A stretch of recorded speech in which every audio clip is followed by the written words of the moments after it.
I told you the most traumatic thing that has ever happened to you could actually be your greatest gift, your greatest superpower in life?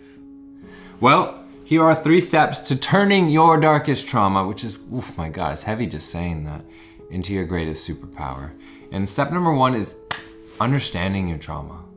Like literally, we have to identify it. So first, what is trauma?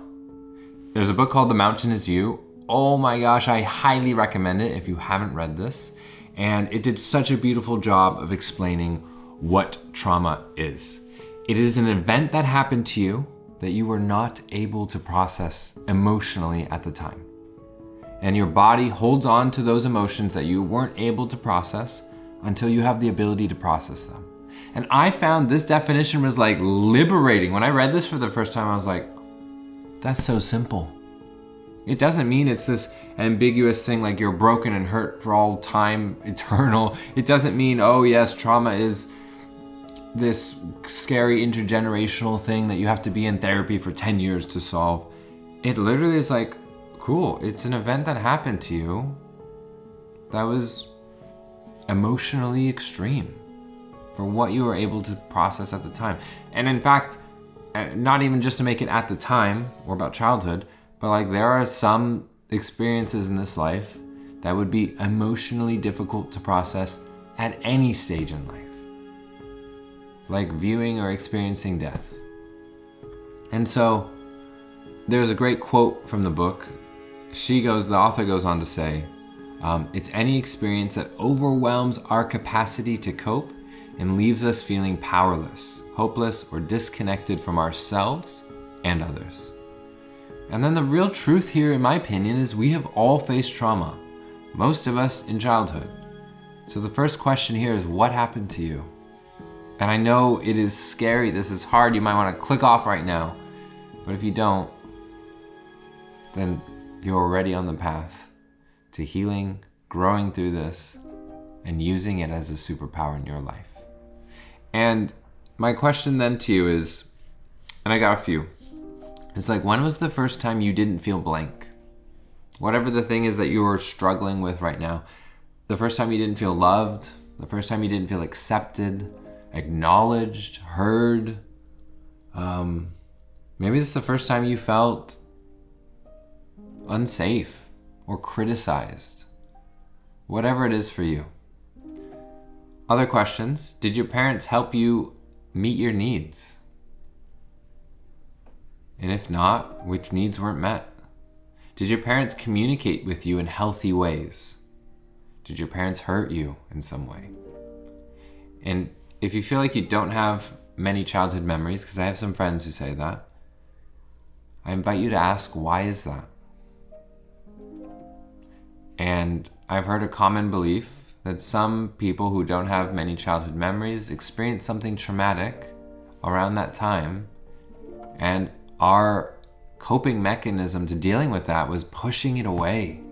Let me just forget about that stuff. And so, yeah, maybe you know what happened to you, maybe not at all, but what I really invite you to do is just take some time to sit with it.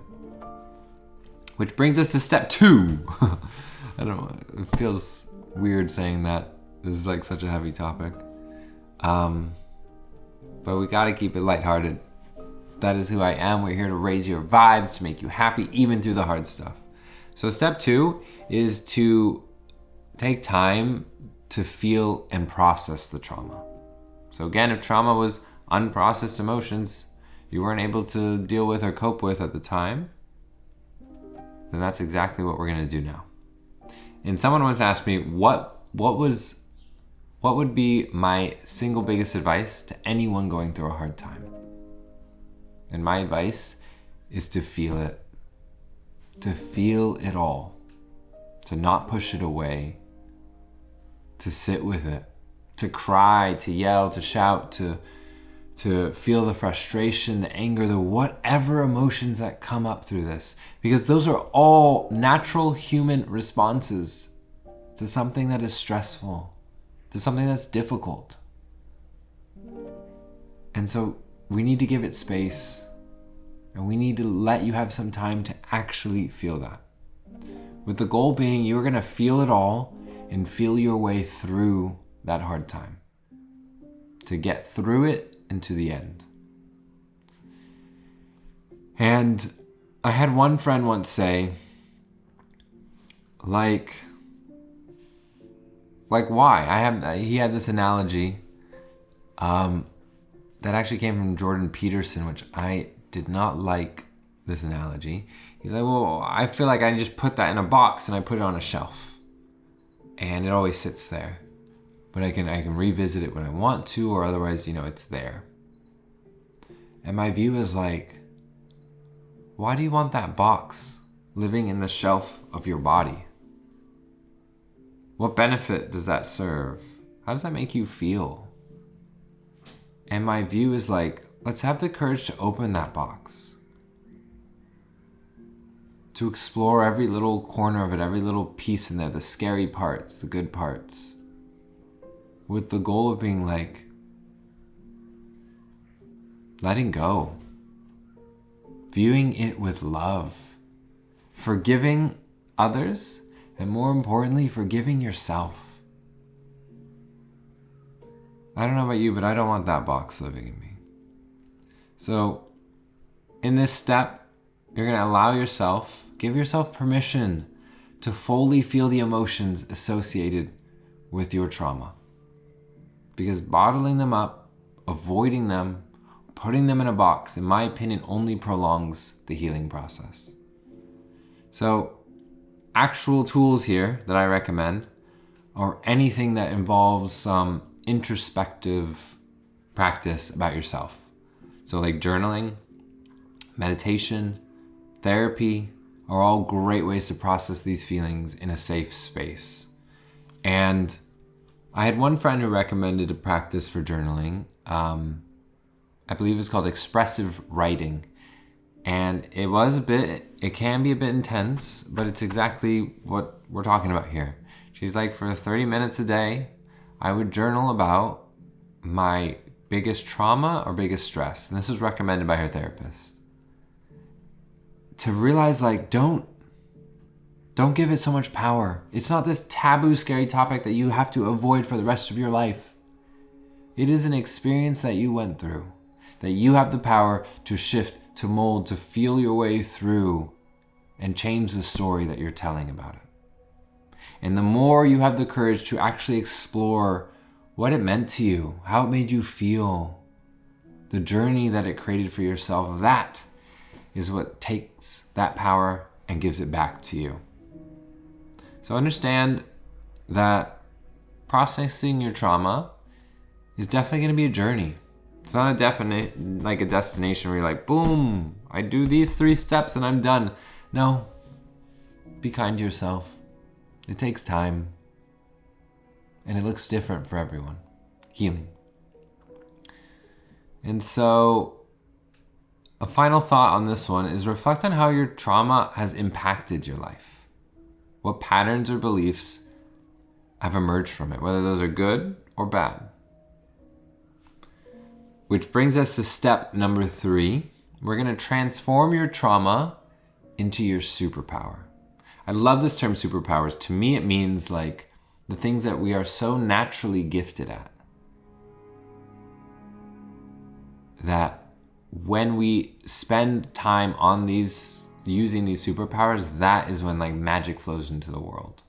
Like the greatest artists of all time, whether that's in like painting or music, they were practicing their superpowers and sharing that with the world.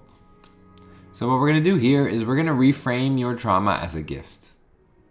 And I know, bear with me, that sounds crazy. Instead of seeing it as something that broke you, that hurt you, that damaged you, I want you to ask these questions instead. How did it actually build your strength? How did it make you more resilient? What did it teach you? How did it help you become the incredible person you are today? And what I recommend is the best place to arrive on this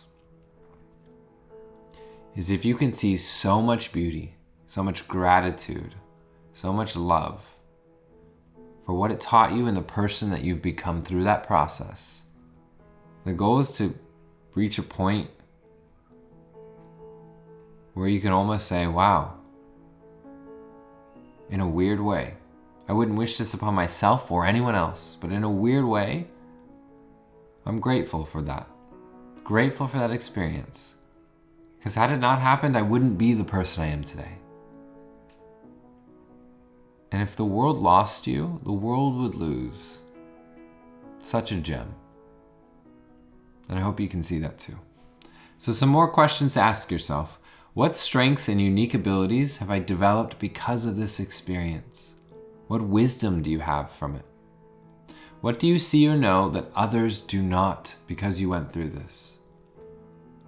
How has it helped you connect with others better? Maybe connect with yourself?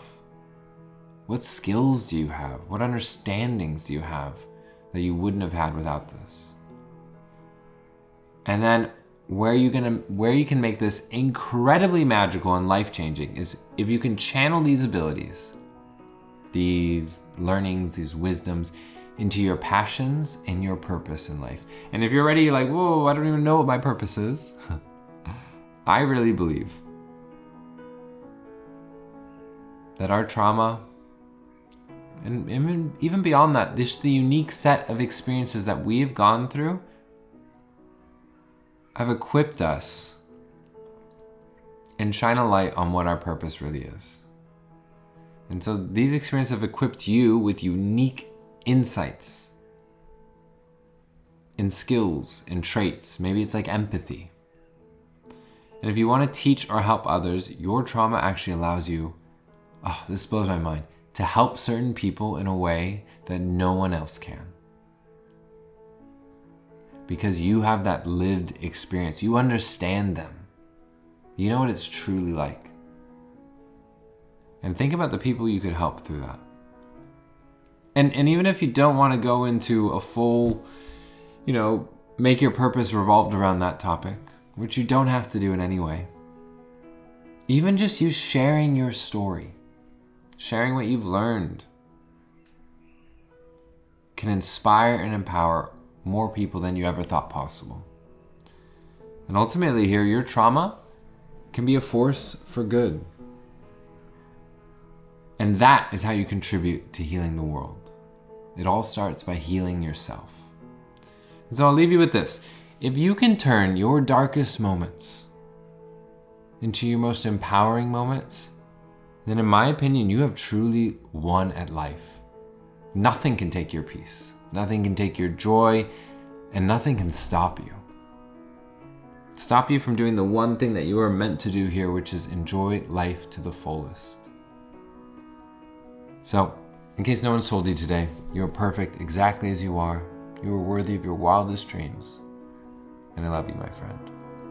Subscribe if you want to hear more about personal development and how to design and manifest your dream life. And with that, I'll see you in the next one.